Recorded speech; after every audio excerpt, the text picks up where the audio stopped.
ସଂକ୍ରାନ୍ତି ଦିନ 14 ତାରିଖ ତାପରେ ଭୀଷ୍ମ ତାଙ୍କର ଦେହତ୍ୟାଗ କରିଛନ୍, ତାଙ୍କର ଇଚ୍ଛା ମୃତ୍ୟୁ ଥିଲା।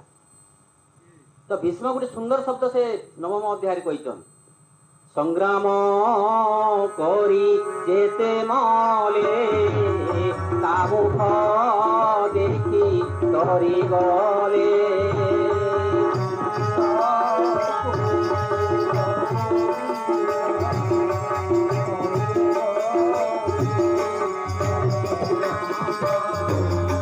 ସଂଗ୍ରାମ କରି ଯେତେ ମଲେ ତା ମୁଖ ଦେଖି ଡରି ଗଲେ। କେନ୍ ସଂଗ୍ରାମ କରି କିଏ ମଲେ, କାହାର ମୁଖ ଦେଖି ଡରି ଗଲେ ନା ମହାଭାରତ ଯୁଦ୍ଧରେ। ମହାଭାରତ ଯୁଦ୍ଧରେ କୃଷ୍ଣ ଭଗବାନଙ୍କୁ ଦେଖି ଦେଖି ଯେନ୍ କୌରବ ପକ୍ଷର ଯୋଦ୍ଧା ମାନେ ମରି ଯାଇଛନ୍, ପ୍ରାଣ ତ୍ୟାଗ କରିଛନ୍, ସେମାନେ ତରି ଯାଇଛନ୍, ପାର ପାଇ ଯାଇଛନ୍, ମୋକ୍ଷ ପାଇ ଯାଇଛନ୍।